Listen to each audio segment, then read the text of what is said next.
con el de crónica.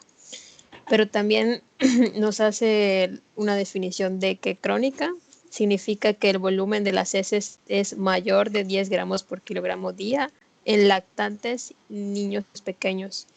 Y en niños mayores es mayor a 200 gramos por día, con una duración de 4 semanas.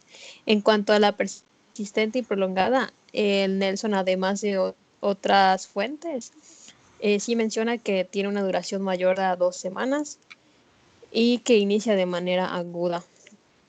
Dura más de lo esperado. También para que sea el diarrea, se tiene que considerar las características de las heces, o sea, que sean deposiciones acuosas y más de 3 veces al día. Y el hecho de que el paciente o la paciente se despierte por la noche para defecar puede sugerir una causa orgánica. Siguiente, por favor. Respecto a la persistente o prolongada, es donde generalmente se tiende a pensar, porque así es, que es de inicio de una infecciosa, ya sea bacteriana, viral o parasitaria, como el caso de la giardia. Entonces, siempre que es persistente o prolongada, es así como dice, ya tiene un inicio agudo y se prolonga más del tiempo esperado, o diarreas bacterianas tratadas, pero con un agente resistente al tratamiento, o tratamiento incompleto, falta de apego, o que habiendo curado y habiéndose, o sea, no habiendo curado, habiéndose ido la infección, se alteró la mucosa intestinal de tal manera que prolonga la diarrea, aunque ya no exista el proceso infeccioso, como sería el caso de la deficiencia transitoria de la lactasa.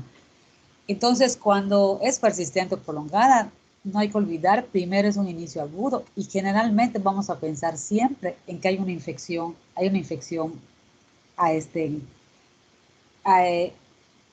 que predispone a esto, no es algo que tenga el individuo. Ok, con niños. Continúa. Siguiente. Bueno, en cuanto a su fisiopatología, tenemos dos mecanismos para la diarrea, importantes para la diarrea crónica. El primero es la diarrea osmótica, que esta consiste en que hay solutos dentro de la luz intestinal que no fueron absorbidos. Entonces, esto por su carga, o sea, estos solutos por la carga osmótica van a arrastrar el agua hacia la luz intestinal. Entonces, mayormente se debe a una lesión funcional de la estructura del epitelio o por ingesta de solutos no absorbibles. Y la osmolalidad de las heces en esta diarrea va a ser, suele estar aumentada, a diferencia de la secretora que suele estar normal. Y la diarrea se interrumpe cuando los niños no comen. Entonces, aquí en el cuadrito se puede ver que está la osmolaridad normal o incrementada en este tipo de diarrea. Y la diarrea secretora, que es el otro mecanismo, va a estar ocasionada porque hay una mayor secreción de agua y electrolitos hacia la luz intestinal, pero esta secreción va a ser mayor que lo que se absorbe. Entonces, por obviedad, va a ser más lo que hay que lo que se logra recuperar. Y los iones pues se bombean activamente al intestino.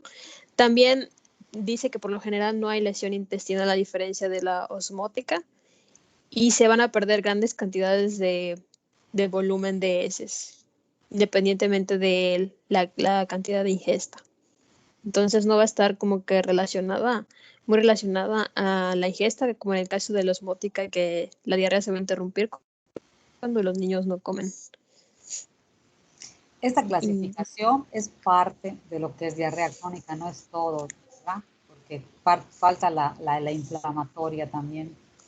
Eso es una fisiopatología donde no hay proceso infeccioso ni proceso inflamatorio. Aunque puede haber infeccioso porque algunas enterotoxinas también secretan entre sus toxinas, las toxinas que hacen que sea esta secretora.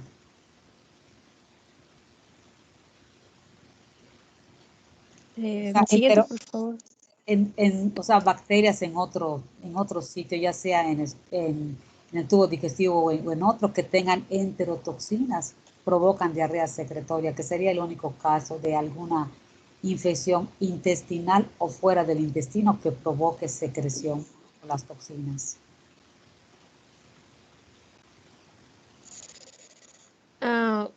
Bueno, más, más específicamente del mecanismo de la diarrea osmótica, puede ocasionarse por las siguientes causas. Lesión intestinal, como menciona la doctora, por infecciones entéricas, que también haya una reducción de la superficie de absorción funcional, un déficit de la enzima digestiva transportadora de nutrientes, como la deficiencia de lactasa, es un ejemplo, lo que está entre paréntesis son ejemplos. Disminución del tiempo de tránsito intestinal. Sofía, sí, adelante. La infección entérica no provoca la diarrea osmótica. Si tienes una infección, a lo mejor algún alimento que comías siempre, que tiene carga osmótica, que no te hacía mal, de repente te hace mal y te provoca una diarrea osmótica. Es como un precipitante, no que la infección entérica provoque la diarrea osmótica. No sé, hay una ligera diferencia en esto. Igual en la enfermedad celíaca, si comes alimentos con algo osmótico y tienes enfermedad celíaca, pues no es todo, no es cada una de las células del intestino, sino son partes, ¿no? Entonces las partes funcionales, como dice allí, no están en todo el intestino y te puede provocar diarrea. Perdón, disculpe, entonces, ¿no repetir esa parte al inicio que dijo? Lo de infección. Es que no entendí muy bien. Cuando tienes una infección intestinal, cuando los alimentos provocan, como no se pueden absorber y hay inflamación, provocan una diarrea osmótica, pero no en la infección directamente que lo está haciendo.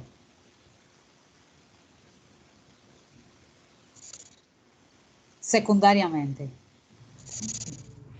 Por decirlo así, disculpe doctora, pero para ver si entendí igual, por decirlo así, la diarrea no es parte como que del mecanismo patológico como tal del parásito que esté infectando, ¿no? O del agente invasor, ¿no? Sino es, como dice, una consecuencia del daño de la célula lo que provoca la diarrea. Es lo que es. Sí, así es, de la Ok. inflamación, sí. Gracias.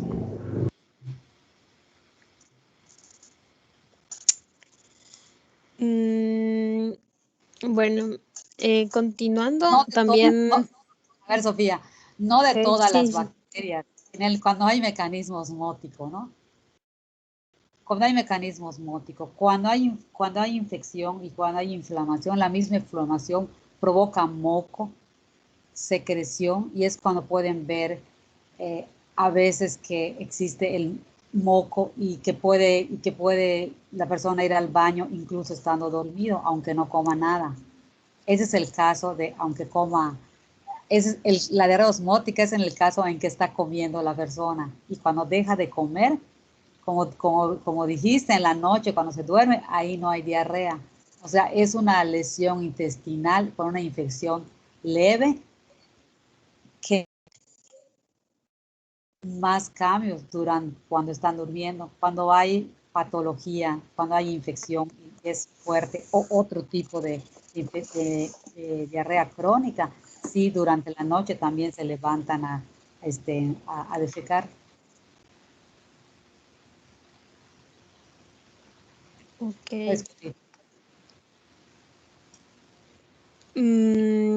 Bueno, otro de los mecanismos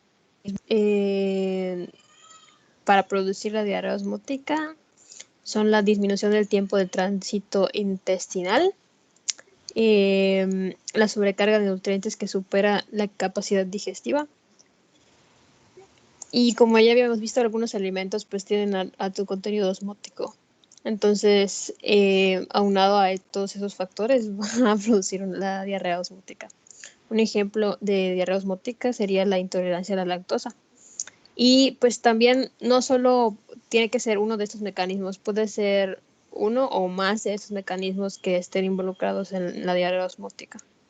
¿Podrías decir Siguiente. por qué la intolerancia a la lactosa produce diarrea osmótica? Sí, bueno, lo que recuerdo es que la lactosa no se lograba digerir en una parte del intestino y se iba hacia otra parte. Pero ¿cómo funciona eso osmóticamente?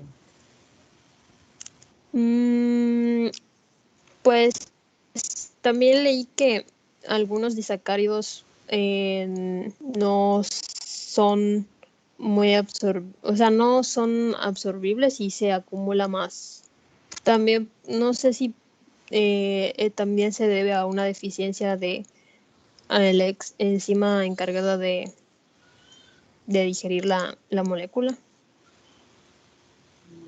Sí tienes una idea, pero falta alguien que quiera ayudar a Sofía. Pues como hay deficiencia de la enzima, pues obviamente no logra ser absorbida por parte del epitelio intestinal, entonces eh, se fermenta dentro de la luz intraluminal y eso genera distensión y a su vez como ejerce presión osmótica tiende a secretar líquidos por parte del epitelio, por eso sale las heces líquidas y hay mucho gas. Exactamente. Muy bien. Gracias, Emiliano. Así es, correcto. Seguimos. Siguiente, por favor.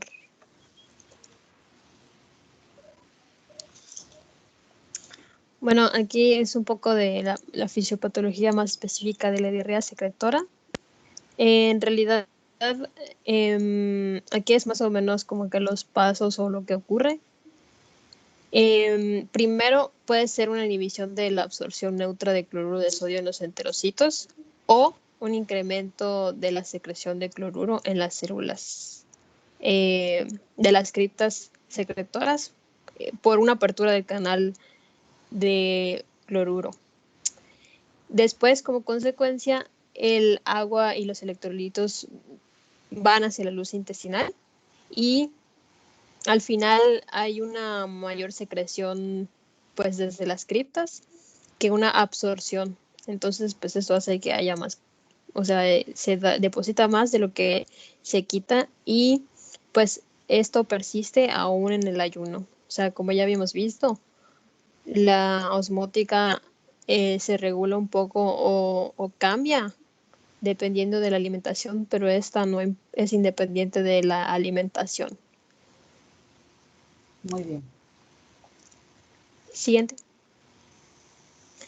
Bueno, en cuanto a la etiología, el, el Nelson nos menciona varias causas y algunas muy específicas, pero se pueden, o sea, igual otras fuentes mencionan igual las mismas causas, pero mayormente como agrupaciones. Por ejemplo, en este caso, las agrupaciones serían enteropatía perdedora de proteínas, el síndrome del intestino corto, los trastornos diarreicos congénitos, como deficiencias enzimáticas o de otras moléculas como bombas transportadoras, algo así, diarreas inespecíficas, incluida la diarrea de niños pequeños y también los más grupos sería insuficiencia pancreática, disfunción hepatobiliar, alteraciones congénitas del transporte electrolítico, la intolerancia a carbohidratos, atrofia de vellosidades, alteraciones de la motilidad, causas infecciosas, causas por alteración anatómica o quirúrgica, inflamatorias y otras causas. Y aquí en las causas inflamatorias, pues también le completé un poco unas causas más específicas. Y cada agrupación pues tiene sus causas ya muy específicas.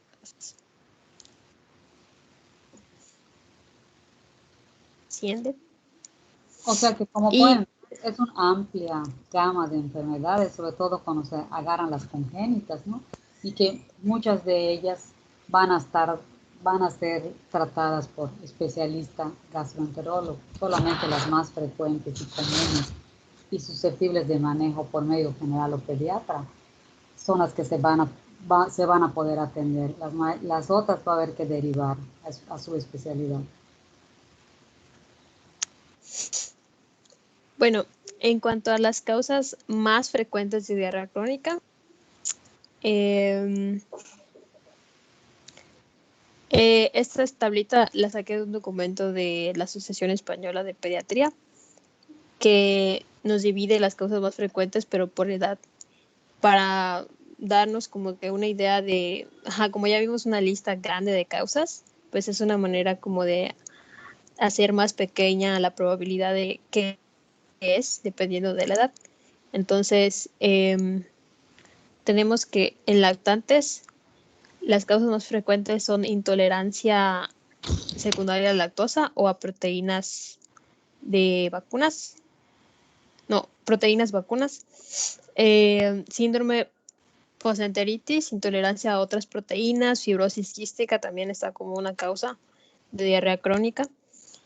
Errores dietéticos y en grupo de niños de 1 a 3 años, la causa puede ser inespecífica por giardiasis en el caso de que sea infecciosa, enfermedad celíaca, infecciones intestinales y síndrome postenteritis. Y ya en niños escolares y adolescentes, otra vez tenemos giardiasis, de nuevo enfermedad celíaca, pero ya más frecuente que en el grupo anterior. Intolerancia racial a la lactosa, colitis ulcerosa y la enfermedad de Crohn. ¿En qué es la intolerancia a proteínas vacunas? Creo que se refiere a proteínas de ganado vacuno, o sea, del consumo de animales vacunos. A la intolerancia a proteína de la leche de vaca, ¿no? Cosas así. Sí. Siguiente, por favor. Te faltaron las alergias, ¿verdad? No las tienes allá. Frecuentes. A ver. Preescolar. Aquí en la de 1 a 3 años debía estar. A lo mejor está entre la crónica inespecífica. Podría estar allá. Sí. Ok. Continúa. Siguiente, por favor. Ya, yo continúo. Ok, entonces ya nos platicó Sofi sobre un poco de cómo, o sea, mecanismos fisiopatológicos y posibles causas. Ahora, ¿qué pasa? Que cuando llega el paciente, pues necesitamos saber qué preguntar y cómo explorar para poder llegar a las causas, ¿no? Entonces, en la parte de la anamnesis, cosas muy importantes que nos pueden orientar son la edad del paciente, porque como acabamos de ver, algunas etiologías son más frecuentes que en otras, o sea, dependiendo de la edad. Y también debo preguntar el inicio de la sintomatología en cuanto a la evolución que ha tenido la enfermedad. Si inició tal vez por una gastroenteritis aguda o si es una diarrea que ya la viene trayendo desde más de un mes o si no se relacionó con ningún proceso infeccioso en su momento, o sea, cómo se ha dado, ¿no? Porque eso nos puede orientar a que sea, por ejemplo, una diarrea a consecuencia de una intoxicación alimentaria o de, como tal, que sea una infección bacteriana o parasitaria de larga evolución, o si se trata, por ejemplo, de algún otro proceso, ya sea inmunitario o inflamatorio o incluso congénito, ¿no? Entonces, las características de las deposiciones, que esto nos va a orientar también un poco hacia si se trata de una diarrea, por ejemplo, disentérica o no disentérica, que también nos puede orientar sobre la etiología.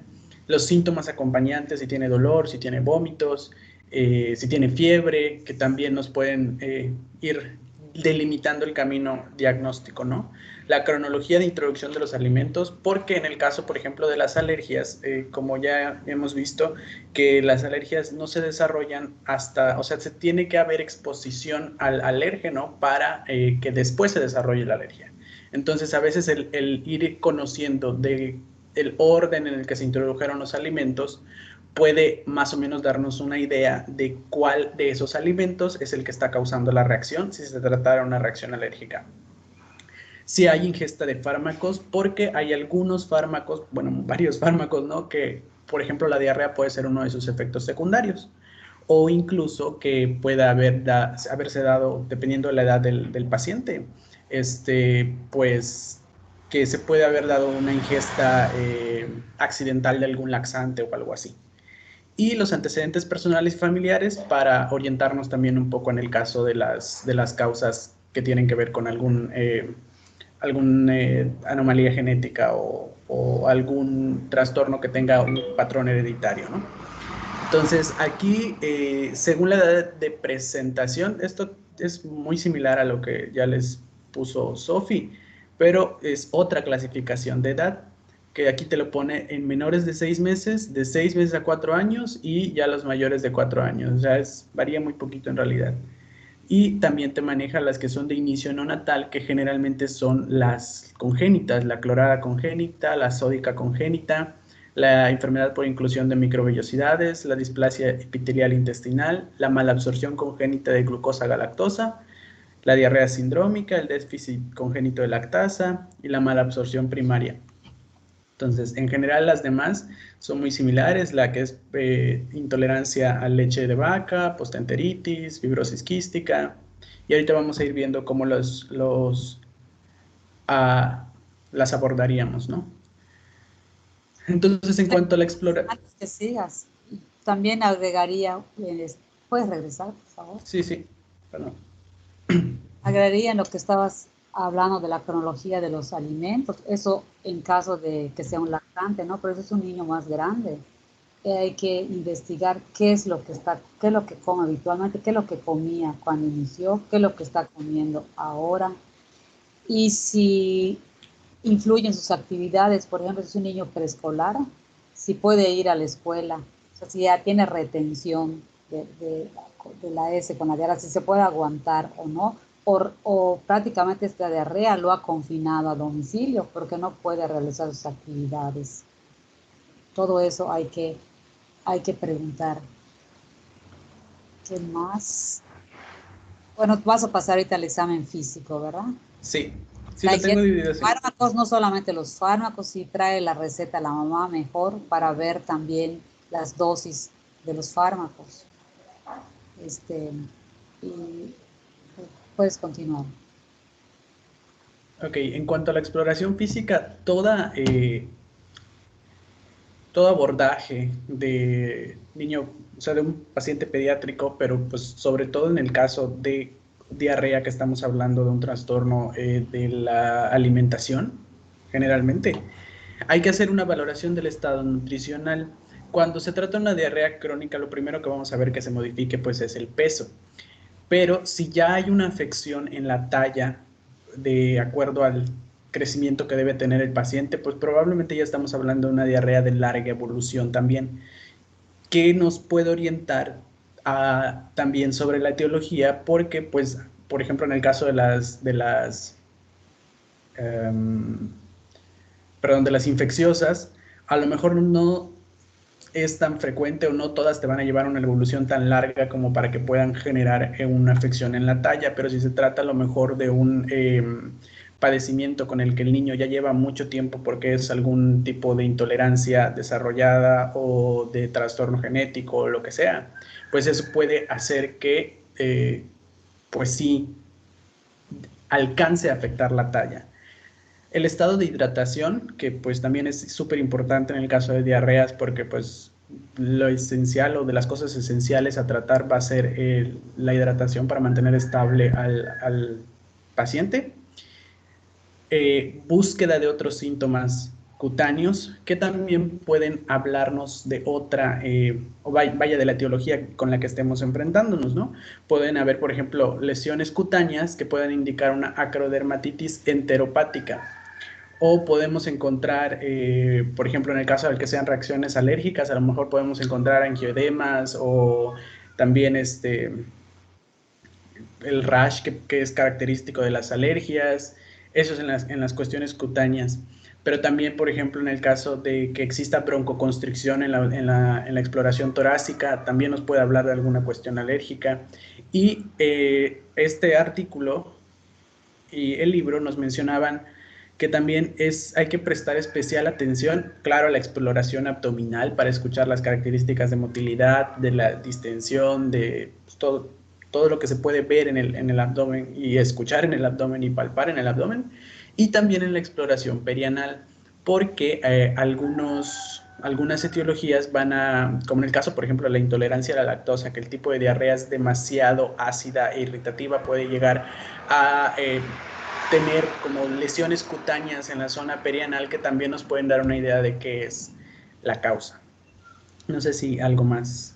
En relación a la talla, si es una diarrea crónica que ha iniciado, que no ha parado, que ha sido continua, pues casi todas, si no paran, va a afectar el peso primero, como dice, y después la talla. Esas son las que van directo a su especialidad, y algunas que no es, algunas cuando se detecta y se descarta todo lo que se nos acaban las armas, ¿no? Antes de que haya afectación de la talla también, pero si ya hay afectación de la talla, ese sería un indicio de que podría ir allá, excepto los casos que vemos muchas veces, que los niños que de pocos recursos, que tienen infecciones parasitarias frecuentes, o sea, tienen un parásito, quedan bien, o sea, no es una diarrea crónica como la que estamos viendo, sino que tiene diarreas frecuentes, que sabemos que esa es la causa infecciosa. O sea, primero les da una enteritis, quedan bien, al poco tiempo se infectan de otra cosa.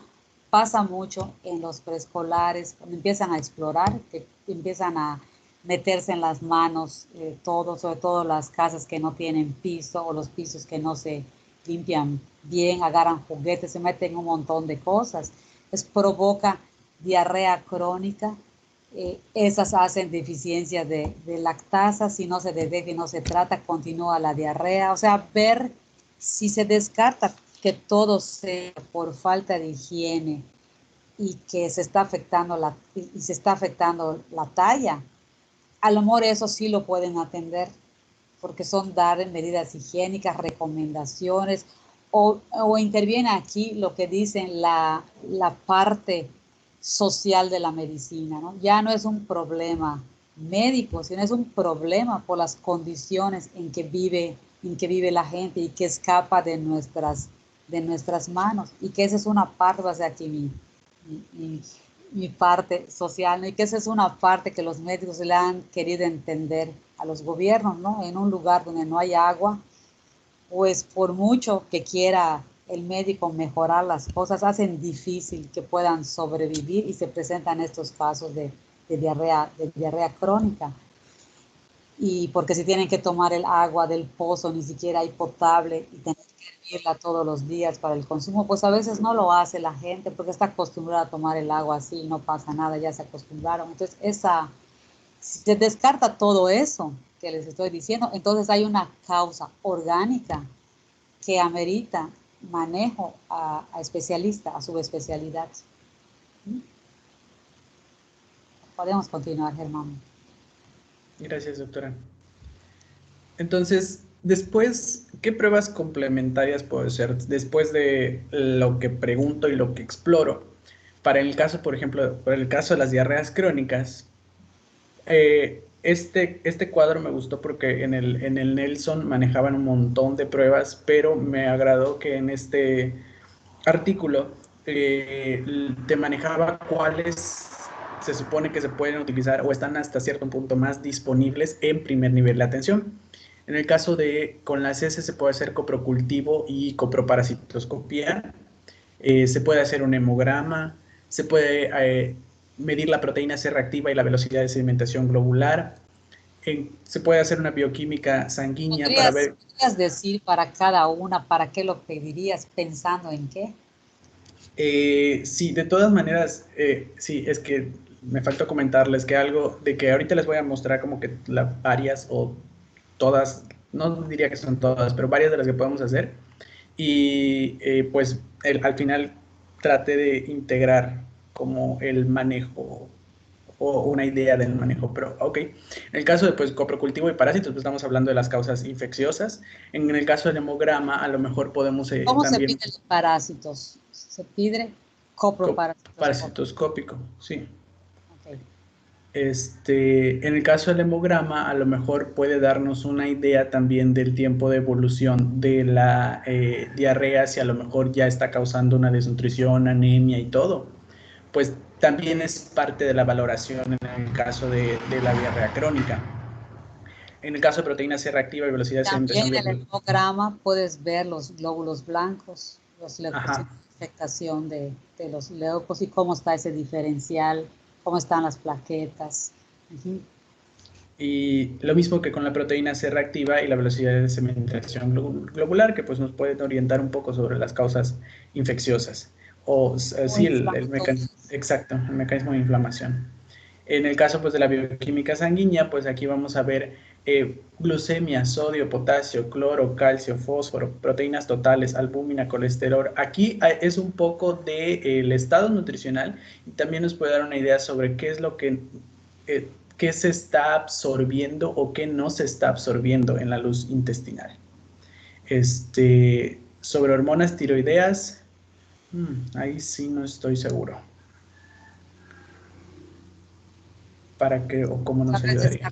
Tal vez descartar hipotiroidismo, aunque el hipotiroidismo tiende, bueno, el hipertiroidismo es el que daría un poco de diarrea, no el hipo. Ok. La actividad de protrombina, que también va a lo que mencionábamos sobre el estado sanguíneo de glóbulos rojos, glóbulos blancos, la coagulación, etcétera. Se puede hacer serología de enfermedad celíaca, que estos se buscan anticuerpos antitransglutaminasa y el antipéptido de aminado de gliadina, porque en el caso de la enfermedad celíaca, pues la causa es una respuesta inmunitaria desencadenada por la interacción de las proteínas, sí, de los aminoácidos que conforman el gluten, por ejemplo, en el caso de la gliadina. Entonces, si podemos encontrar en suero la presencia de estos anticuerpos, pues podemos saber qué tipo de respuesta inmunitaria se está dando de manera sistémica para originar la diarrea. Se puede hacer una prueba sistemática de orina y sedimento también para descartar que sea otro tipo de infecciones, o sea, en el caso pues una infección de orina. Y de vías urinarias.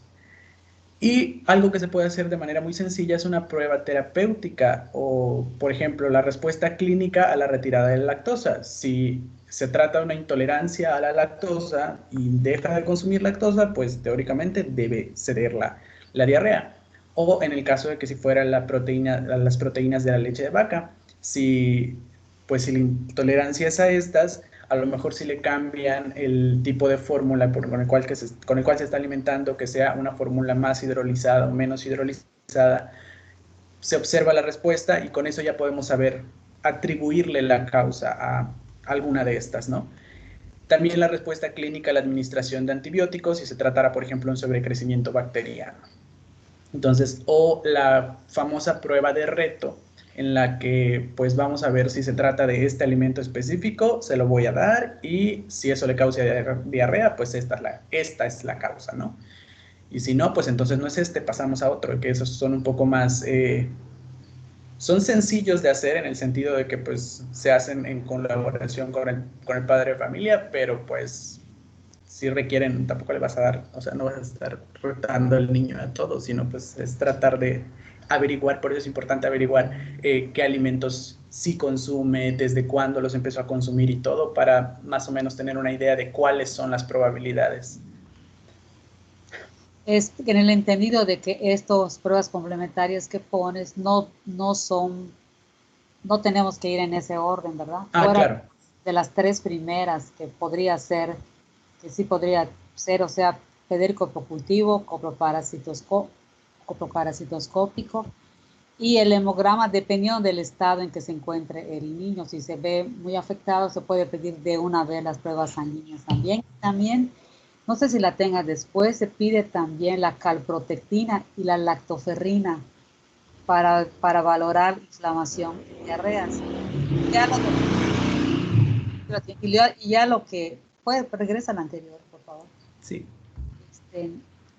Y ya la bioquímica y todo eso, pues depende como esté el paciente. No a todos le van a pedir hormonas tiroideas ni activación de protrombina, dependiendo del examen físico y de la exploración, lo que les dice. Lo de las pruebas terapéuticas sí se hace muchas veces porque a veces no son tan específicos las pruebas para detectar esas intolerancias, excepto la de lactosa, que esa es muy fácil, se hace con una tabletita y se ve el cambio de color por presencia de lactosa, ¿no?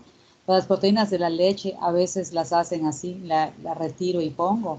O sea, me retiro y pongo proteínas a ver si mejora la diarrea o no. Y las demás, pues hay un montón, pero va dependiendo de lo que tengan. También hay un estudio que se llama coprológico, que el examen croprológico hace un examen macroscópico de las heces, hace un examen fitoquímico y también microscópico. En el microscópico pueden ver si hay almidón, si hay fibras musculares, si hay grasa en las heces, la presencia de leucocitos. Examina el pH de las heces, sangre oculta, azúcares reductores donde se pueden detectar allá lactosa. También dice si hay presencia de sangre, si hay alimentos, el color y la consistencia, si tiene moco. Entonces, esta es una prueba que se usa poco, pero que ayuda mucho. Se llama coprológico y existe en Mérida. Mientras que por ejemplo, de la enfermedad celíaca no hay en Mérida. Si alguno presenta sospechas de enfermedad, se tiene que enviar a México. Es un estudio bastante costoso. Entonces, por eso también enfermedad celíaca también hacen acá la prueba terapéutica, ¿no? Si le pongo y le da, y si le doy trigo y se desencadena la diarrea, pues entonces hacen así como ensayo-error a falta de otra cosa. Podemos continuar. Creo que también vas a ver un poco más enfermedad celíaca, vas a hacer la distinción después de los dos tipos que hay. Creo que exactamente de los dos tipos no te sé a qué se refiere. En realidad son 4 tipos. Son 4 tipos, pero los que dan diarrea son 2. De la enfermedad celíaca está lo que es la enfermedad celíaca propiamente dicha, que es la que aborda acá con diarrea crónica y todo, y que es apropiado estas dos. Pero también está la alergia al gluten, que no se considera como enfermedad celíaca, pero es una alergia, y son esos niños que no pueden, toda contaminación de gluten hace que tenga una reacción y le podría dar un shock en el restaurante o en su casa si se presentara lo que es el trigo. La enfermedad celíaca, pues hay varios grados, hay desde los leves hasta los muy graves. Los leves toleran cierta cantidad. Alguna vez podrían comer algo, no lo coman todos los días y no les pasa nada. Hay otros que son muy, muy severos, incluso, pues en niños nunca lo he visto, pero en adultos he visto enfermedad celíaca tan grave que incluso tienen que revisar todas las etiquetas de lo que comen, que incluso medicamentos, porque algunos de los medicamentos están combinados con residuos de trigo. Y hasta sus medicamentos tienen que buscar una marca que no contenga eso, porque hasta eso les puede provocar alguna reacción. Está ¿cómo se llama? La sensibilidad, se llama enfermedad celíaca, intolerancia al gluten, que no es enfermedad celíaca, son las personas que pueden comer gluten hasta cierta cantidad, pero no más. Similar a lo que pasa con los que tienen, estoy pensando la palabra, si la estoy utilizando bien, sensibilidad a la lactosa, porque pueden tomar ciertas leches, pero no más. Gente que puede tomar 2 tazas de leche, pero no puede tomar 3 porque es diarrea, o 1 taza y no pueden tomar más. O si comen queso, en la tarde ya no pueden tomar leche porque el queso que comieron ya les acabó la cantidad que tenían. Algo así pasa con la sensibilidad al gluten. Y hay otro más, porque hay muchos estudios nuevos de respecto al gluten, que se llama intolerancia al gluten, que no tiene que ver con procesos digestivos, que tiene que ver con el cerebro o con otras funciones. Entonces, pero la que nos aborda aquí, pues es la enfermedad celíaca propiamente dicho, o la intolerancia al trigo, intolerancia al gluten. Sí, de hecho esa distinción como tal entre intolerancia, alergia y en el caso de enfermedad celíaca sí la presento un poco más adelante. Ok, muy bien. Otras Precisar pruebas. algo más. Ok. Perdón. Sí, continúa. Ok, otra de las pruebas complementarias, en este caso el Nelson sí nos lo manejaba como pruebas no invasivas, que buscan determinar las funciones de digestión, absorción intestinales, o sea, qué hay en la luz intestinal y qué se logra absorber o qué se queda dentro de la luz, o qué mediadores de la inflamación están presentes también en la luz intestinal. Entonces, y estas se hacen con, como decía, de hecho creo que estas son las que decía la doctora. Como son no invasivas, algunas se pueden realizar con la muestra de heces. Entonces, se pueden medir la concentración de alfa-antitripsina. Aquí dan los valores de referencia de cada uno, pero entonces si se llega a ver un valor, por ejemplo, en el caso de alfa-antitripsina mayor a 0.9 miligramos por gramo, puede estarnos dando indicios de un aumento de la permeabilidad intestinal y que hay pérdida proteica en la luz intestinal que causa una diarrea generalmente osmótica por la carga que van a generar las proteínas. Un momentito.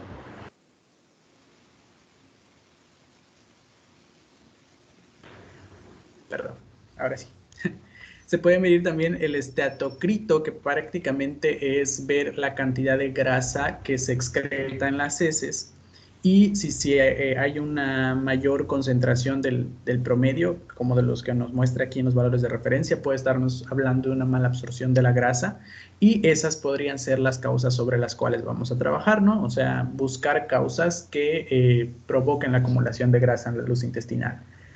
Se puede medir sustancias reductoras fetales que no normalmente están ausentes, pero si están presentes, pues nos van a hablar de mala absorción de carbohidratos, de la concentración de la elastasa, que también, y así como con la concentración de quimiotripsina, son para valorar la función pancreática. Podemos buscar la presencia de sangre oculta en heces para ver si hay una pérdida en la sangre fecal, que puede hablarnos de una inflamación o de una infección. Bueno, una inflamación causada por infección o por alguna otra causa, ¿no? La concentración de calprotectina fecal, que si hay una concentración mayor a los valores de referencia, puede estarnos hablando también de inflamación intestinal. En el caso de los leucocitos fecales, como decía la doctora, se puede observar cuántos leucocitos por campo hay y puede estarnos hablando de inflamación colónica. Si hay lactoferrina, se puede medir también la lactoferrina fecal, que si está presente nos va a hablar también de inflamación.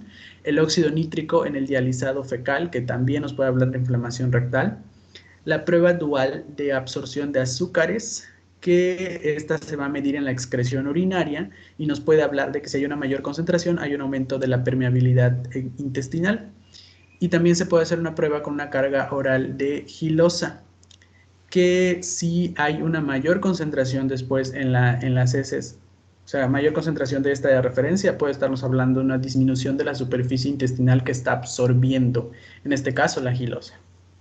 Eso te daría una diarrea osmótica. Exacto. Entonces, como pueden ver, varias de estas pruebas las hacen los coprológicos. Esas están, porque varias de las que acabo de mencionar que hace el coprológico están acá en eso y te lo hacen en una sola muestra. ¿Cuántos leucocitos debería haber en heces? Porque ahí pusiste leucocitos. Sí, según esta tabla del Nelson, los valores de referencia son que debe haber menos de 5 leucocitos por campo microscópico. Exacto, deberían estar ausentes, ¿no? Como en orina deberían estar ausentes, creo que van de 1 a 3 cuando mucho los que deben estar allá. Muy bien.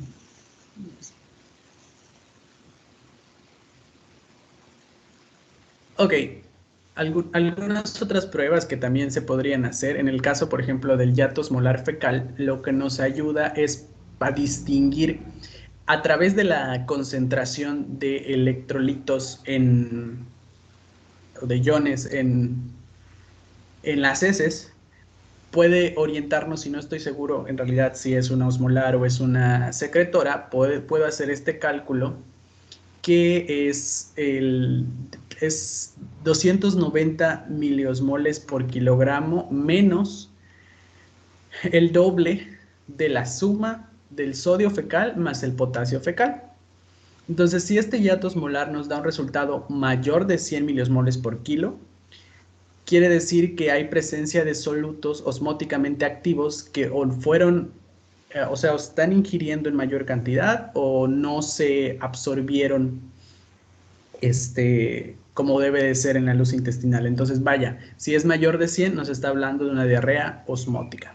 Y si es la diarrea secretora, suele observarse valores menores incluso a 50 miliosmoles por kilogramo. En realidad esto es, como les digo, solamente si queremos como verificar la concentración osmótica o la carga osmótica de las heces para orientarnos hacia un tipo de etiología o el otro. También podemos auxiliarnos de pruebas de imagen como la ecografía abdominal, que nos puede hablar o puede ayudarnos a encontrar anomalías hepáticas o pancreáticas que, pues como son glándulas que secretan sustancias que colaboran en la digestión, pues a lo mejor si no están funcionando bien por alguna razón intrínseca del hígado o intrínseca del páncreas o infecciosa o lo que sea, pues obviamente nos pueden dar una diarrea crónica, y entonces eso es lo que vamos a buscar a través de la ecografía. Podemos también realizar una radiografía simple de abdomen. Se puede llegar a realizar, de acuerdo a la presentación clínica, también una prueba de tránsito intestinal con ingesta de bario, y una endoscopía con cápsula, que también esta, por ejemplo, según recuerdo, se realizaba en el caso de sospecha de intolerancia a ciertos carbohidratos, para medir cuánto, o sea, con el mismo endoscopio medir la concentración, creo que era de ácidos que hay en la luz intestinal. Pero pues esto ya va a depender mucho de cómo se presente. También se mencionaba incluso la tomografía o una colangiopancreatografía retrógrada endoscópica, pero pues va a depender mucho de la presentación clínica del paciente. Está bien, solamente falta, pero bueno, creo que lo tienes después, pero como dice prueba de imagen, falta la biopsia, pero pues no es prueba de imagen. A lo mejor la vas a hacer después, ok. Sí, y les voy a presentar, o sea, ahorita les estoy presentando anamnesis, exploración, pruebas y tratamiento. Y pues como les dije, yo creo que, no sé si doctora, usted tuvo oportunidad de ver el esquema con el que trabajaron en las clases pasadas para el abordaje específicamente de diarrea crónica. Sí, lo pues vi. me pareció muy bueno para integrarlo. Entonces ahí es donde de hecho presenta la diferenciación entre intolerancia, alergia, todo eso, y las posibles pruebas que podríamos realizar en dado caso. Puedes ponerlo, o sea, Se me menciona la acuerdo biopsia y algo todo. que no fue, pero no me acuerdo ahorita cuál, pero sí lo vi. Ok, sí. Entonces, nada más para terminar con las diapos y ya pasarnos al esquema. El tratamiento va a ser, primero el tratamiento de soporte. Como sabemos, en el caso de diarrea, lo primero que tenemos que mantener estable es el nivel o el estado hidroelectrolítico del paciente. Entonces, eso va a ser lo primero que tenemos que atender. Y después se va a buscar la causa y darle el tratamiento etiológico. Si se trata de una infección, pues dar tratamiento antimicrobiano o antiparasitario. Si se trata de alguna cuestión inmunitaria, pues darle un tratamiento específico también. Y en el caso de la diarrea, al tratarse de una cuestión de absorción intestinal o que puede involucrar o interferir en la absorción intestinal, pues también se debe prevenir y tratar la desnutrición. O sea, si el paciente ya tiene algún grado de desnutrición, pues tratarla, y si no, pues prevenirla de acuerdo al tipo de padecimiento que tenga, como mencionábamos. En el caso de que si fuera intolerante a cierto alimento o alérgico a cierto alimento, pues tratar de buscar una dieta que no le esté generando diarreas, o sea, que no sea un alimento que coma todos los días o que no lo coma en grandes cantidades para que no esté con diarrea todo el tiempo y que pueda realmente absorber los nutrientes que necesita. En los casos graves, el tratamiento de soporte, sabemos que es hidratación, pero siempre queda, uno puede tener la duda, bueno, ¿cuánto lo voy a hidratar? ¿Hasta cuánto le voy a dar, no? Entonces, lo que se hace, lo que se puede hacer con la madre es que se haga o sea, la explicación de que lo que sale no debe de ganar a lo que entra, ¿no? Y se puede medir las heces. Si se pudiera, o pesar los pañales, se pesa cuánto pesa un pañal sin nada y cuánto pesa con heces, ya sea, aunque sea orina y se confunda orina con evacuación, de todas maneras es pérdida. Y se pesan y se da alimentos o líquidos de tal manera que puedan compensar esa pérdida, porque en las diarreas crónicas, en las infecciosas más bien, de prolongadas, como que el niño está en un estado de deshidratación leve.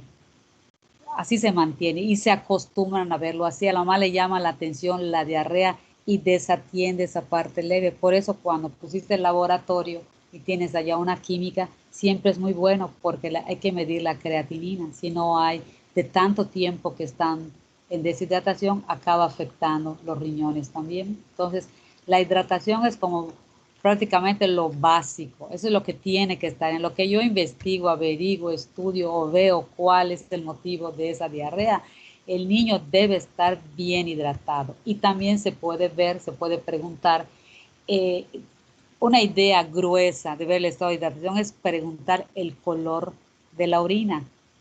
Si la orina es clara, podríamos decir que está bien hidratado. Si cuando llora le salen lágrimas, pero esperemos que no llore, verán, lo vamos a hacer llorar. Y cuando la orina está fuerte, muy fuertes, pues sabemos que está deshidratado y que tenemos que hidratar. Incluso podría estar algunas horas para hidratarlo bien y dar consejos para que esto no le vaya a afectar otras cosas, que no, que de diarrea crónica se empiecen a afectar otros órganos. Muy bien, entonces ya aquí lo último que tengo en las diapos para manejo antimicrobiano en el caso de que pues esa sea la etiología que encontremos, pues nada más es las indicaciones y la posología en el caso de los antibióticos, que de acuerdo, esto va a depender mucho, en el caso de diarrea crónica puede pasar que ya lleguen con un tratamiento previo al que no respondieron o que en el coprocultivo o el coproparasitoscópico logremos aislar la etiología específica, o sea, el agente específico, pues entonces así tenemos que orientar nuestras decisiones de qué antimicrobiano utilizar. Pero, por ejemplo, a los que son como que de primera línea serían el trimethoprim y sulfametoxazol y la citromicina, generalmente. Pero pues sí se puede hacer uso de por ejemplo, de las cefalosporinas de tercera generación, como en el caso de la ceftriaxona, ciprofloxacino, y en el metronidazol, pues es uno de los que se utilizan para bacterias que son un poco más son resistentes, de hecho, a los tratamientos previos, y también para algunos parásitos. En el caso de la verdad, la paromomicina, nunca la había escuchado, pero pues también es para el parasitarios, y en el caso de la vancomicina, que también es otro tipo de macrólido, pues también puede llegar a ser una indicación en el caso de Clostridium difficile, que ahorita vamos a ver que es un poco menos frecuente en la población general, pero pues si hablamos de pacientes inmunocomprometidos, pues sí hay que prestar mucha atención.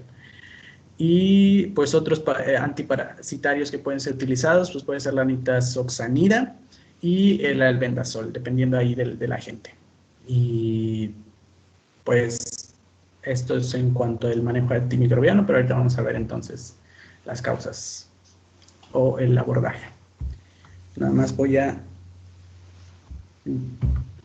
volver a compartir la pantalla porque el esquema la tengo en otra aplicación. En el XMind, ¿no? Es otro que yo tenía, se llama Simple Mind. porque quise descargar el Xmind y no sé qué pasó, no pude. Pero... Hay varios, hay un montón de esos mapas mentales. No sé si ya ven mi pantalla. Ahí está.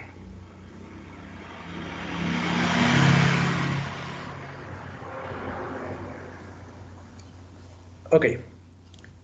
Sí la ven, ¿verdad? Sí. Ok, entonces en el caso de la diarrea crónica, para empezar, bueno, me gustaría, para ver si siguen despiertos mis compañeros, esto en general, como les digo, como es integrativo, Sofi y yo ya les presentamos prácticamente todo lo que vamos a encontrar acá. Este esquema, como decía la doctora hace un rato, no es ley, pero es una idea de a lo mejor el tipo de pensamiento o el tipo de análisis que tenemos que hacer para llegar a, o que podríamos hacer para llegar a las etiologías y manejos específicos de o de alguna de las tantas causas que pueden darnos diarrea crónica. Entonces, me gustaría que me vayan ayudando los que estén despiertos y que estén por ahí. ¿Cuándo consideramos que el paciente ya tiene diarrea crónica? Pues una diarrea que vemos que, por ejemplo, en el video del doctor Pablo, decía que a partir de los 5 días ya nos sugeriría una crónica, no tendríamos que esperar necesariamente 4 semanas. Exactamente, si no hay tendencia a disminuir, no tenemos 15 días, si a los 5 días está igual que al principio, pues no hay manera, pero si a los 5 días todavía tiene diarrea, pero ya es menor que los primeros días, bueno, está disminuyendo, podemos decir se le va a quitar. Estoy de acuerdo con esa definición, no necesitamos esperar los 14 días bajo estas condiciones. Muy bien, entonces, por definición o de acuerdo a lo que hemos visto, la diarrea la consideraríamos mayor a 2 semanas, pero como estamos viendo, no vas a esperar a que llegue a las 2 semanas para empezar a darle manejo. Teóricamente, sobre todo si ya ha tenido manejo desde la primera semana, que en el caso de los niños es un poco más probable que eso ocurra, porque pues la diarrea es como un síntoma muy alarmante hasta cierto punto para los papás, ¿no? Entonces va a llegar a consultar, le van a dar tratamiento, después de tratamiento incluso tal vez no mejora a partir de la primera semana, porque si hablábamos incluso de una causa viral que son autolimitadas en el caso de las diarreas agudas, pues no va a pasar de 7 días, pero como dice la doctora, vas a ver cierta mejoría. O que se trate de una diarrea intermitente, es decir, no es como que todos los días tenga diarrea, pero es una diarrea que de repente la tiene, de repente se le quita, de repente la vuelve a tener, porque esto puede tratarse entonces, o sea, puede darnos una idea de que si aparece y desaparece, a lo mejor hay algún alimento ahí que es el que lo desencadena. O puedo considerar diarrea crónica, la que ya le dimos tratamiento y sigue igual o está peor o simplemente no mejora, ¿no? Y pues aquí se consideraba que una medida para que se siga considerando diarrea es que sean mayor a 10 gramos por kilo día en el caso de pacientes lactantes. Entonces, ya tengo que mi paciente vino y tiene diarrea crónica. Entonces, como nos comentaba Sofi, los dos mecanismos fisiopatológicos principales son la diarrea osmótica y la diarrea secretora. Entonces, el saber cuál es el mecanismo o el intuir o el deducir cuál es el mecanismo fisiopatológico nos va a ayudar a limitar nuestras posibles etiologías. En lugar de hacer entonces un diferencial a lo mejor con las 20 posibles causas de diarrea crónica, ya lo voy reduciendo, porque no todas causan diarrea osmótica y no todas causan diarrea secretora. ¿Cuál es la diferencia? Como veíamos, para que pueda darse una diarrea osmótica, tiene que haber algo dentro de la luz intestinal, tuvo que haber ingesta alimentaria. Entonces, cuando se detiene la ingesta alimentaria, pues cede un poco la diarrea. Y eso es lo que vamos a preguntar, si la diarrea cede con el ayuno. Por ejemplo, si no come toda la noche, cuando despierta a lo mejor no tiene diarrea, sino que hasta que coma le vuelve a dar, o este tipo de presentaciones, ¿no? Y pues aquí van a haber dos posibilidades. Si sí cede con el ayuno, pues entonces puede ser que sí sea una diarrea osmótica. Es probable que sí sea una diarrea osmótica. Entonces, nos vamos de este lado. Como ya estábamos hablando de que la diarrea osmótica es relacionada con la ingesta alimentaria, entonces tenemos que explorar y preguntar qué alimentos están en la dieta. hay alguno nuevo o cuáles consume, si está, por ejemplo, un paciente en periodo de ablactación o de reciente ablactación, con qué lo están ablactando, qué alimentos ya consume, en cuál consumió primero, todo lo que mencionábamos al inicio en la anamnesis. Entonces, podemos preguntar sobre alimentos nuevos, si se le está dando algún tipo de fórmula, si está consumiendo alguno como la leche, soya, derivados de trigo, avena, cebada o centeno, si ya le dan refrescos embotellados, si tiene jugos de caja o productos, o sea, si ya consume jugos de caja o productos endulzados, por ejemplo, con sorbitol, o si ya le dan alimentos que tengan algún tipo de colorante. Hay personas que tienen alergia, por ejemplo, al colorante rojo de los alimentos, o si por alguna razón algunos de los alimentos que consume son o tienen característica laxante, ¿no? Entonces, tenemos que preguntar todo esto. Y si hay nuevos alimentos en la dieta, o si sí, es un paciente que sí se evidencia que es por los alimentos, que se puede atribuir a los alimentos el origen de la diarrea, entonces nos vamos a nuestras posibilidades. Si tenemos... Entonces vamos a ver los síntomas acompañantes de la diarrea. Seguimos con una diarrea crónica que cede con la alimentación, que está relacionada con la introducción de nuevos alimentos y que si presenta reflujo, cólicos o meteorismo, yo tengo que ir a preguntar para poder delimitar bien mi etiología. O sea, si se representa reflujo, cólicos y meteorismo, nos está hablando de un tipo, digamos, de... es que... De respuesta sistémica. Exacto. Aquí entonces tengo que explorar si sí hay como tal una respuesta inmunitaria sistémica. Entonces, ¿cómo voy a saber eso? Voy a explorar los síntomas respiratorios y cutáneos, como decíamos, si hay broncoconstricción, si hay angioedema, si tiene presentación de rash, por ejemplo, que nos hablarían de una manifestación sistémica. Si sí tiene estos síntomas respiratorios y cutáneos, entonces ya puedo establecer específicamente que se trata de una alergia alimentaria. Alimentaria en general, porque la proteína de la leche de vaca es un ejemplo, pero en realidad aquí podemos agrupar a cualquier alimento que puede estar generando esta reacción alérgica. O sea, aquí podemos, como mencionábamos hace un rato, si se tratara, por ejemplo, de gluten, puede ser una alergia al gluten. Si se tratara de cacahuate, puede tratarse una alergia al cacahuate. Mientras tenga las manifestaciones sistémicas que nos están hablando de una reacción inmunitaria sistémica, lo podemos clasificar como una alergia alimentaria. La proteína de la leche de vaca es uno de los ejemplos más comunes y más claros, ¿no? Entonces, ¿aquí cuál va a ser el manejo? Pues retirar este alimento de la dieta, y el objetivo es desensibilizar al paciente a este alérgeno, ¿no? Mientras más tiempo pase sin el alérgeno, pues se desensibilizan. Y la alternativa es darle una fórmula. En el caso de la alergia a la proteína de leche de vaca, la alternativa es darle al paciente una fórmula que esté extensamente hidrolizada. Es decir, que esta proteína de leche de vaca esté descompuesta en aminoácidos para garantizar que sí las pueda asimilar el organismo y no las reconozca como el alérgeno, sino son aminoácidos ya descompuestos. Ahora, si no tienes síntomas respiratorios y cutáneos, es decir, sistémicos, pues entonces estamos hablando de una intolerancia alimentaria. Puede ser, otra vez, una intolerancia a la proteína de la leche de vaca, que es diferente de la alergia por el tipo de reacción. La alergia es una respuesta inflamatoria sistémica mediada por inmunoglobulinas, y en el caso de la intolerancia es la deficiencia de alguna enzima que hace que no se descomponga por completo el alimento, o en este caso no se descomponga por completo la proteína. Entonces, pues causa la reacción de intolerancia en la luz intestinal. Pues en este caso se puede hacer una desensibilización parcial, es decir, como comentábamos hace un rato, si se tratara, por ejemplo, de intolerancia al gluten o de intolerancia a cualquier alimento, incluso intolerancia a la lactosa, pero ese tiene un cuadro característico que ahorita vamos a ver, puede consumir cierta cantidad de estos alimentos, pero pues es eso, cierta cantidad. Cuando ya se excede de lo que su cuerpo puede procesar, es que puede volver a darle la diarrea. Entonces, de eso se trata, de desensibilizar parcialmente. Y en el caso de la proteína de leche de vaca, se pueden utilizar fórmulas que estén parcialmente hidrolizadas.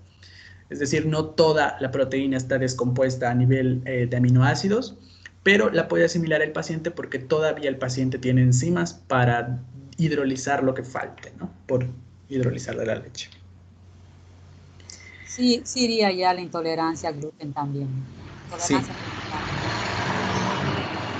Entonces, si la presentación de diarrea crónica viene acompañada específicamente de una diarrea explosiva muy ácida que va a generar el síntoma que se le conoce como cola de mandril, que es la irritación perianal por la acidez y por la frecuencia de las evacuaciones, entonces ya estamos hablando de un cuadro característico de la intolerancia a la lactosa, que esta puede tener tres formas de presentación.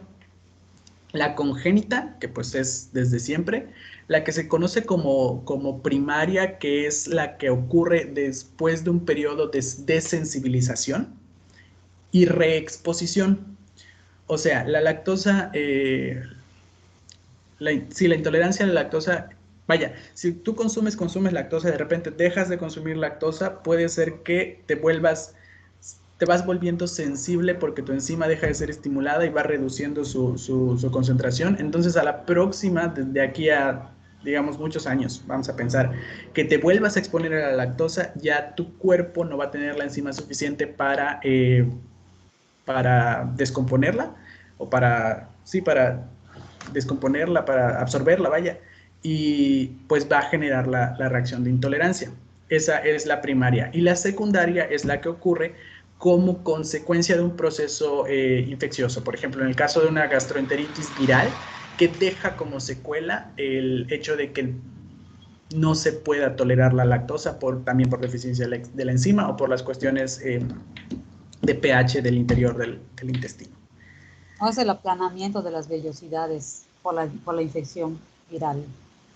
Entonces la superficie de absorción disminuye y disminuye con eso porque allá se libera la lactasa, entonces ya no hay transitoriamente. La que dijiste, la congénita, pues la vas a tener desde, y es muy, muy, muy rara la congénita. Ok, entonces en este caso podríamos hacer una prueba de azúcares en reductores en heces, que ya platicamos ya platicamos de esta prueba. Se puede hacer una prueba de tolerancia, o sea, darle la carga de lactosa y observar la respuesta. O la prueba de reto, como decíamos, así como prueba y error, pues vamos a ver, es como de repente pasa que con los bebés, ¿no? Dale esta que es deslactosada, a ver si se le quita la diarrea. Y si no se le quita, pues entonces dale esta que además, o sea, ese tipo de pruebas, ¿no?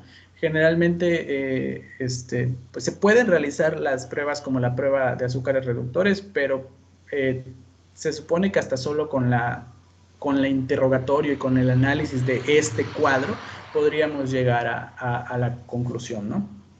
Y entonces el tratamiento pues va a ser retirar la lactosa. Una alternativa para la fórmula que consuma el niño puede ser la fórmula vegetal, o en el caso, por ejemplo, de una intolerancia a la lactosa que es secundaria, o sea, si el niño tuvo una gastroenteritis que le dejó como consecuencia la intolerancia a la lactosa, la indicación es darle leche deslactosada por un tiempo de 1 a 2 semanas mientras se recupera de la gastroenteritis, y después regresar a la fórmula normal, si era fórmula, o a la leche materna normal, para que no se desensibilice completamente el paciente a la lactosa. O vaya, para que no se quede una intolerancia permanente.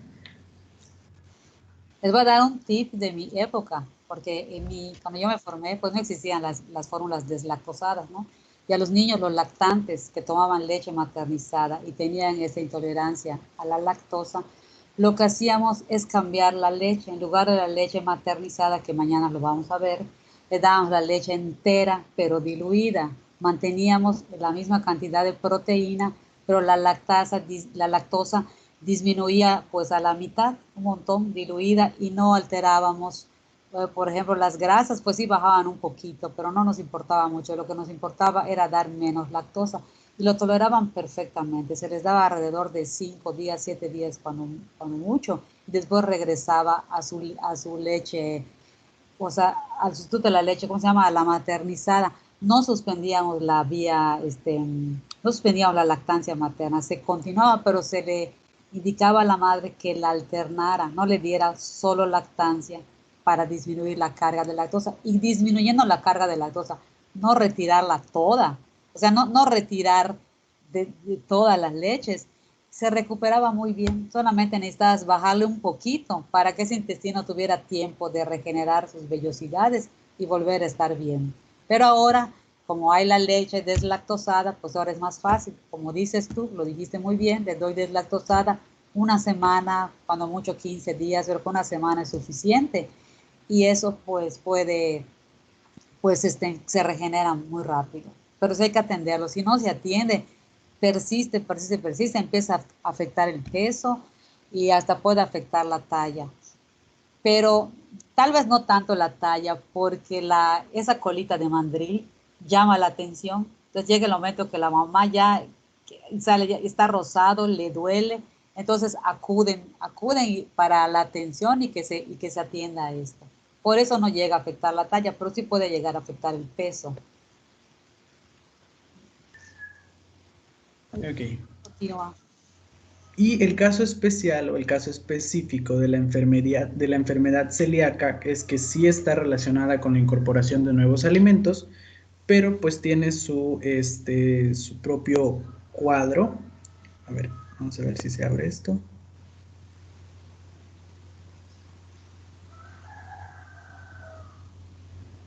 Ajá, características de la enfermedad celíaca, pues generalmente es un inicio posterior a los aproximadamente 6 meses del inicio del consumo. O sea, ¿con qué están ablactando al niño si se trata de la ablactación o en qué momento empezó a consumir trigo y sus derivados? Y probablemente pueden pasar hasta 6 meses porque se tiene que dar esta exposición a las proteínas del gluten, o sea, a los componentes del gluten para que se pueda desarrollar la reacción. Entonces, además, tiene otras manifestaciones como la dermatitis herpetiforme, vómitos, falta de apetito, hemorragias cutáneas y digestivas, hepatitis, una caída del cabello, una desnutrición ya grave, esto pues ya dependiendo de la evolución también de la enfermedad. Allá prácticamente es obligada la pérdida de peso, o sea, es marcado. Difícilmente puedan diagnosticar una enfermedad celíaca donde el niño no haya perdido peso, por lo raro que es y lo difícil de hacer lo que les digo, las pruebas que no existen. Acá no en todos los lados existen las pruebas para poder hacer diagnóstico temprano y hay que sospechar que esta está, ¿verdad? Entonces eso tarda mucho. Cuando hay familiares con este padecimiento es más fácil porque tiene ciertos rasgos de herencia y entonces es más fácil hacer el diagnóstico. Pero cuando es de primera vez es, que se presenta, o sea, no hay sí existe en las generaciones anteriores, ¿no? Pero en las que están vivas, generalmente, ¿a qué nos referimos? A que tenemos a nuestros padres, nuestros abuelos. Rara vez investigamos bisabuelos, tatarabuelos o vas por allá. Y si en bisabuelos de las familiares que vivan no recuerdan que esto exista, ni los familiares ni los abuelos, entonces es difícil. Pero cuando es más cercano el parentesco, es más fácil porque se sospecha enseguida. La gente está sensibilizada a eso. Los que tienen un familiar con intolerancia al gluten siempre están viendo qué manifestaciones tiene, si podría ser atribuido a una relacionado con el gluten. Muy bien, entonces si tengo la sospecha de enfermedad celíaca, podría realizar la biopsia, que era lo que platicábamos hace un rato. Aquí se toma una biopsia de las vellosidades intestinales y se mide o se trata de buscar la atrofia que hay en las células de las vellosidades.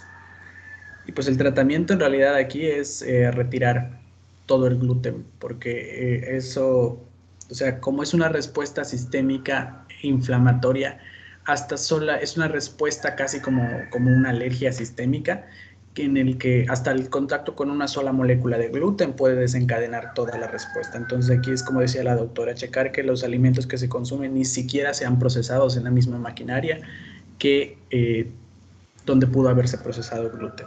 Es eso, lo que dices es aplica para alergia y para algunos. Para la alergia aplica lo de los alimentos procesados y todo eso. Para enfermedad celíaca, dependiendo del grado de afectación que tenga. Sí podría llegar, pero no es en todos. Aquí les decía yo también hasta los enfermedad celíaca, hasta ¿cómo se llama? Los fármacos, pero ya son grados más severos.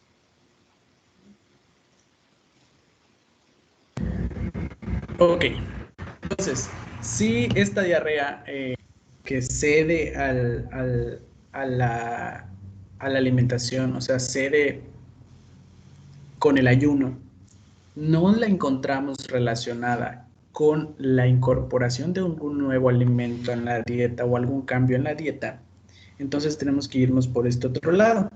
Aquí probablemente se trate de malabsorción. No hay nada nuevo en la dieta, pero entonces ya no se está absorbiendo como debe de ser. Y también puede ser que no se estén absorbiendo alimentos o nutrimentos, componentes específicos. Entonces también puede darse una presentación intermitente con este tipo de diarrea. Entonces voy a preguntar, como se trata de malabsorción, quiero saber, si se trata, por ejemplo, de síndrome intestino corto, lo más probable es que ya tenga el antecedente porque pues eso es, o sea, es nacimiento, ¿no? Entonces ya generalmente ya sabes que, ya se sabe que el niño lo tiene y pues esa es la razón de la diarrea, ¿no? Pero si no, puedo entonces averiguar si las heces o si hay esteatorrea en las heces, y si sí la hay, pues significa que aquí hay una mala absorción de grasas. Y voy a ir a averiguar qué puede estar causando esta mala absorción de grasas. Para eso puedo realizar un coproparasitoscópico que, si sale positivo, puede ser o es probable que me dé positivo a Giardia, que es la que causa esteatorrea. Y pues si es positivo a Giardia, pues le doy tratamiento específico, ya sea con metronidazol o albendazol. Si mi coproparasitoscópico sale negativo, pero pues recordemos, en mi paciente tiene esteatorrea, yo puedo realizar una prueba de electrolitos en sudor buscando la posibilidad de que haya un aumento, por ejemplo, de sodio o cloro en el sudor y que esto me dé el diagnóstico de fibrosis quística, en el cual, ¿por qué tiene que ver el sudor? El hecho de que la molécula que se afecta no está solamente en las membranas intestinales, sino que están en las membranas de todas las glándulas secretoras del cuerpo. Entonces aumenta la secreción de cloro, sodio a la luz, y esto, pues, en el caso del sudor, pues aumenta la secreción de cloro, sodio en el sudor. Entonces, en el caso de que sea una fibrosis quística, el tratamiento o el manejo va a ser dar las enzimas pancreáticas que están haciendo falta y una evaluación por espirometría. Esto se recomienda porque, como volvemos al punto, como no se da solamente en las membranas intestinales, hay que ver si no hay alguna presentación en manifestación pulmonar. Exacto. Entonces, si mi prueba de electrolitos en sudor salió negativo, aquí ya llegamos como que a un punto de no retorno, esto ya se trata como de otras enfermedades u otros padecimientos, o a lo mejor va a ser necesario revalorar el manejo, sí, el razonamiento que estamos haciendo, porque pues puede tratarse de algo diferente, o puede ser que algo se nos haya escapado, y si de todas maneras no encontramos nada, de hecho, si de todas maneras no encontramos nada, pues esto ya es manejo especializado. Así es, o sea, pueden ser deficiencias de enzimas pancreáticas, que tienen la digestión. Hay un montón de trastornos allá donde tienes el negativo, pero como bien dices, no es del médico general, ni del pediatra.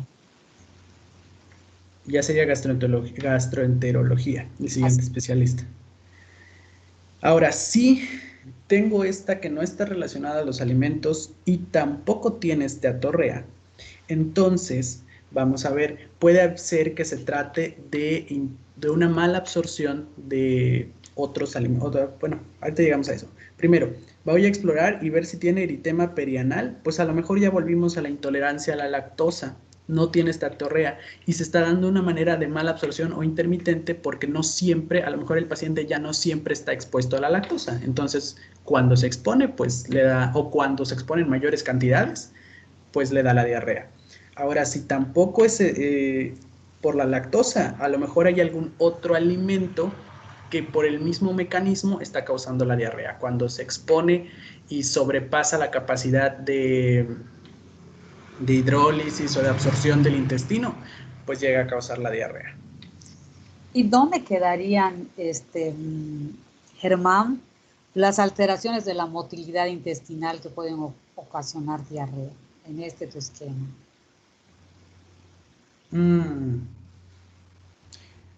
Pues sería también bueno, podría ser también de este lado, porque las alteraciones de la motilidad pues van a intervenir sí, intervenir en la absorción de los nutrientes, y que van aumentando la carga osmótica y causando la diarrea, ¿no? Pues es como es mecánico. Si está alterada la motilidad, que estamos viendo que hay mayor motilidad, ¿verdad? Porque si fuera del otro lado, pues estábamos hablando de estreñimiento. Entonces sería una diarrea osmótica, porque no tendrían tiempo los alimentos de poder absorberse. Entonces, a lo mejor aquí donde tienes estatorrea, no otros alimentos, aquí podría estar alteración de la motilidad intestinal también. Ah, ok. Sería entonces, si no tiene estatorrea, ¿no? Exactamente. Pero bueno, alteración en el entendido de que es aceleración, Claro. no lenta, sino incrementada. Vamos a agregarlo de una vez. Y posiblemente aquí estén también algo de la diarrea funcional. También. O la tienes aparte. La tengo después, pero sí, es en realidad la diarrea crónica funcional y el síndrome de intestino irritable, los tengo al final, que es como cuando ya agotaste. Que vamos a ver dónde queda, pero posiblemente podrían quedar acá también. Sí.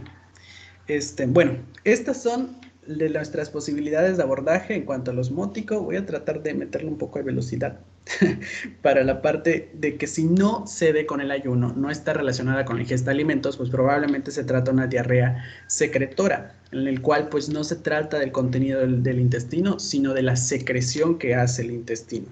Entonces voy a preguntarme, ¿se trata de una diarrea disentérica? A ver, ahí, ¿cómo identificamos que una diarrea es disentérica, compañeros? Con moco y sangre. Exactamente. Entonces, si presenta moco y sangre, la diarrea, la siguiente pregunta es si también tiene fiebre. Porque de las etiologías que pueden generar disentería, la fiebre nos va a orientar hacia algunos agentes u otros, ¿no? Entonces, si sí tiene fiebre, probablemente esta diarrea disentérica es por causa bacteriana. Entonces, si es por causa bacteriana, mi siguiente pregunta es si ya le dieron tratamiento. Porque como estamos hablando de una diarrea crónica, es probable que ya le hayan dado un manejo previo. Entonces, si ya le dieron el tratamiento previo, entonces puedo intuir o deducir que hubo un fracaso. Si le dieron cefalosporina de tercera generación, pues hubo fracaso de... No, aquí. Tengo dos posibilidades, si ya le dieron tratamiento previo.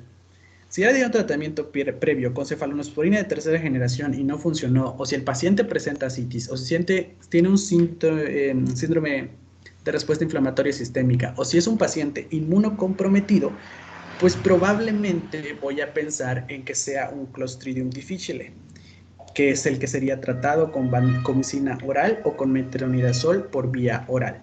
Si no se da uno de estos casos, con ascitis, síndrome de respuesta inflamatoria sistémica o el fracaso de la cefalosporina, puede ser que simplemente el manejo que le dieron, la gente tiene resistencia a este antibiótico o el antibiótico que se dio no es específico para ese agente, o sea, no cubre a ese agente, ¿no? Y ahí voy a elegir mi manejo antimicrobiano, pero entonces ahorita voy a regresar aquí. Voy a pasar del otro lado. Si no han llevado tratamiento previo, lo que tengo... Sí, quiero aclarar algo acá. Yo lo estaba yo buscando a ver si es cierto o no. El Clostridium difficile, revisaste si da disentería.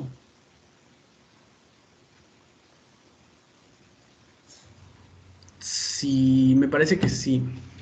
A ver, recuerdo... Eso estaba yo buscando ahorita precisamente, porque yo no recuerdo que dé disentería. Prácticamente para cortar el algoritmo, el moco y sangre, realmente se da en dos patologías, que es la Shigella y la amiba. En la parte del sí te quedaría Shigella y en la parte de no te quedaría la amiba. Y el ataque al estado general es muy notable. Si hay ataque al estado general y hay disentería, juren lo que es Shigella. Si no hay ataque al estado general, se le ve más o menos bien, entonces es amiba. Pero el Clostridium difficile sé que da moco, no recuerdo que dé sangre, lo estoy revisando, si alguien lo puede revisar, me parece que no se aborda como cuadro disentérico. Sí, como un paciente inmunocomprometido, sí en pacientes que han recibido otros antibióticos y ya la flora se altera y el Clostridium allá afecta, todo eso es cierto. Lo que me queda la duda es que si el cuadro es disentérico o solo moco. Ok. No lo encuentro ahorita. Me parece que sí, lo mismo había visto. No estoy seguro. Bueno, lo voy a checar. Ya lo encontré. Bueno, acá pueden haber otras referencias, ¿verdad? Aquí dice diarrea de posiciones sueltas y acuosas, frecuente Ajá. evacuación de las heces, varios días, fiebre, dolor en el estómago, pérdida y náusea. No es un cuadro disentérico, entonces. Es ataque de estado general, fiebre, malestar, pero no hay sangre allá.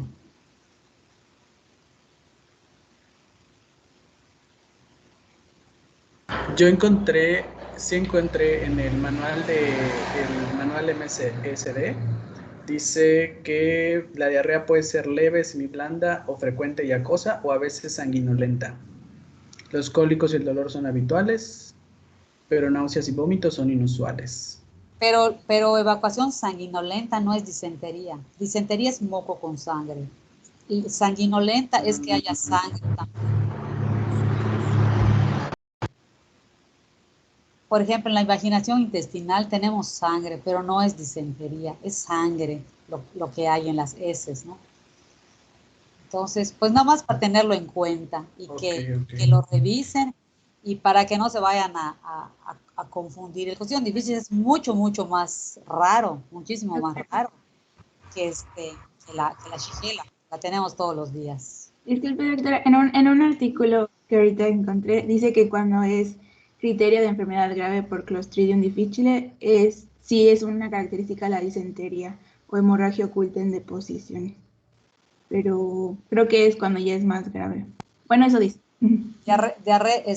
Sangre oculta en heces, sí, porque es una inflamación severa, pero no, a lo mejor en las fases finales, ¿no? Pero no es así. O sea, yo no la tengo. En mi mente no la tengo en diarrea. En mi mente en diarrea no la tengo Shigella, amiba, que eso es lo más frecuente, es lo que van a encontrar todos los días. Esas dos. Yo por mí me puedo quedar. Ya estamos sobre hora. Si yo me voy a quedar porque creo que está importante lo que estamos viendo y sí quiero terminar la clase. Así que les invito a que se queden, pero si alguien de alguna causa tiene que irse, pues adelante, se puede ir. Ya falta poco de todas maneras.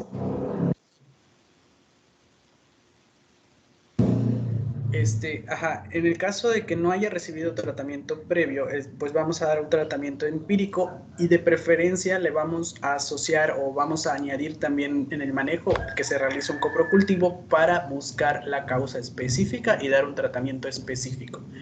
En el manejo empírico, como veíamos hace un rato, puede ser una cefalosporina de tercera generación, cosefixima o ceftriaxona. La acitromicina también es de los que son de primera línea para el manejo empírico. Y se menciona también el trimetoprim con sulfamethoxazol, pero por cuestiones de resistencia A lo mejor no vaya a ser muy efectivo en el manejo. Y estos mismos son los que puedo elegir en el caso de que yo esté con este otro cuadro, ¿no? Si hubo resistencia al antibiótico o el antibiótico fue en específico, le puedo dar también un tratamiento empírico de acuerdo, o sea, dependiendo de lo que le hayan dado y saber que a ese medicamento no respondió, a lo mejor puedo elegir alguno de los que están aquí y pues esperar el resultado del cultivo para dar el antibiótico específico si es posible. Que entonces, pues los agentes, como mencionaba la doctora, pueden ser E. coli, puede llegar a ser Shigella, Salmonella, aquí era Yersinia, y Campylobacter. Pero yo no dije eso. O sea, yo prácticamente estoy resumiendo toda esta rama de fiebre con disentería, la resumí en Shigella. Ah, ok. Pero vale la pena revisarlo, no sé de dónde salió todo esto. O sea, todas estas que dices podrían dar en un momento dado, una E. coli te podría dar un cuadro disentérico, pero no es lo habitual que te lo dé, ¿no? La salmonela también, o sea, la salmonela más, pero tampoco es habitual. O sea, lo primero que debemos pensar con disentería y fiebre es Shigella. Sobre Shigella nos vamos. Y después buscar otra cosa. Los tratamientos se parecen, así que no hay problema por dar el tratamiento y solicitar el coprocultivo. Y de esta rama que dice no, sin fiebre, es la que decía yo, que ahí tenemos la amiba. Creo que ahorita lo vas a poner.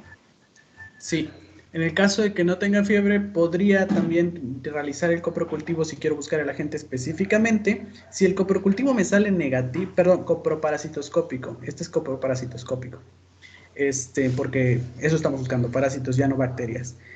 Si me sale negativo, puede ser que yo esté hablando de una enfermedad inflamatoria intestinal. No presenta fiebre, pero puede llegar a dar manifestaciones disentéricas por el grado de inflamación que hay a nivel intestinal. Si se trata de una enfermedad inflamatoria intestinal, puedo estar hablando de enfermedad de Crohn, la colitis ulcerosa y algunas otras que también nos mencionó Sophie hace un rato. Con el entendido también que la enfermedad inflamatoria intestinal también podría provocar fiebre. Porque hay liberación de citoquinas también, podría dar febrículas. Y también que la amiba que estamos buscando aquí podría serte negativa en un coproparasitoscópico, porque el coproparasitoscópico no es la prueba ideal para encontrar amibas, sino lo que es amiba en fresco. Habría que hacer un rastrado del anal para pedir esa prueba. Si sí es positiva para amiba, también puede ser, aquí otra de las posibilidades de parásitos es que sea Giardia, pero la Giardia ya la vimos en el otro lado del esquema. La Giardia nunca te va a dar disentería. La Giardia no va a dar disentería. No, la Giardia ya está atorrea, que es la osmótica, ¿verdad? Sí. Sí es cierto, sí es cierto. Y pues el manejo pues es con metronidazol, en el caso de la amiba. También puede ser que nos llegue a dar un positivo para Cryptosporidium, pero pues va a ser en casos también raros que estén relacionados con inmunocompromiso del paciente. Lo más común va a ser la amiba. Ahora, si la diarrea no está relacionada con ingesta o con el cese de la alimentación, no está relacionada con el ayuno, sigo pensando que es una secretora, pero no presenta disentería, vamos a ver si tiene estatorrea, que de nuevo la estatorrea es osmótica, pero pues aquí, como decíamos hace un rato, es más o menos siempre estar revisando cómo se van relacionando los síntomas, porque si... Porque si sí presenta atorrea, a lo mejor puedo realizar coproparasitoscópico y también voy a buscar Giardia, ¿no? Porque aquí ya no es disentérica. A lo mejor no está del todo relacionada con la alimentación, pero puede presentarse de forma, depende también el tipo del tiempo de evolución de la infección por Giardia. Claro, aquí también te faltó si tienes aquí sí con fiebre y no, te falta la de fiebre. Que puedes tener no disentérica y tener fiebre. Ah, cierto. Ay, debe ser desde antes de buscar atorrea. Sí, aquí falta un cuadrito. Debe aquí ir buscar que tenga o no tenga fiebre. Pero podemos seguir, después se arregla cuando dejes tu presentación, la arreglas antes de dejarla. Ok. Si no tiene esteatorrea, pues puede ser que tenga que revalorar el diagnóstico, porque estoy hablando de una diarrea que no se relaciona con alimentos, no tiene fiebre, no tiene disentería, entonces pues tengo que buscar, a lo mejor algo se me escapó, a lo mejor todo lo que decíamos, o también valorar la posibilidad de que sea un trastorno funcional. Si se trata de que tenga heces líquidas o semilíquidas, con moco, trozos de alimento, que además ya puede ser que ya la tiene por mucho tiempo y no ha afectado sus curvas de crecimiento, entonces podemos estar hablando de una diarrea crónica funcional que realmente con mantener una buena alimentación no tiene repercusiones en el desarrollo o en el crecimiento del paciente. O puedo ver si cumple criterios de Roma 4, que son el dolor abdominal recurrente al menos un día a la semana en los últimos 3 meses que se relacione con la defecación, el dolor con la defecación, o que haya un cambio de frecuencia en las deposiciones o un cambio en las características de las deposiciones. Y si se cumplen los criterios de Roma 4, pues estamos hablando de un síndrome de intestino irritable, y pues acá el manejo es una asesoría nutrimental para pues tratar de que no se irrite el intestino con la dieta, ¿no? Y si no cumple... Creo que faltó la edad, que se presenta entre los 6 meses y los 5 años. Cierto. Sí, la edad de presentación. Sí, la edad es importante. No vamos a buscar diarrea funcional en un adolescente. No está. Y si no cumple con criterios de Roma 4, pues a lo mejor ya son otras enfermedades raras o genéticas o congénitas que pues también pueden estar causando una diarrea secretora. Y pues de nuevo, de hecho en realidad varias de estas ya son con referencia a gastroenterología. Esto es todo lo que traigo, doctora. Creo que lo que puedes quitar, a ver, ¿tienes esteatorrea con disentería? ¿Tienes esa combinación? No. No la tienes, porque no. es lo que se puede quitar. A ver, con disentería solo tienes fiebre y ahí está, velo. No, la disentería es con fiebre es con fiebre o sin fiebre, ¿sí o no? Y y la no tienes la esteatorrea. Ah, bueno, sí está bien, la esteatorrea la tienes de este lado. O sea, pero aquí te faltó la fiebre antes. A ver, súbela, bájala un poquito para ver. Probablemente bacteriana. ¿Qué hay debajo de probablemente bacteriana? Ah, ok. Aquí debajo de probablemente bacteriana, si ya recibió tratamiento. Tratamiento empírico más tratamiento previo. Ok, está bien. Creo que está bastante bien. Y me gustó mucho más tu esquema que el de la otra clase, porque me parece que en la otra clase decía alimentos y luego no había alimentos en las rayitas, habían otras cosas. Quedó muy bien, hay que hacer algunos arreglitos nada más, pero está bastante bien. La exposición me gustó, se ve que dominas bien el tema, lo estudiaste muy bien. Y no sé si hay algunas preguntas.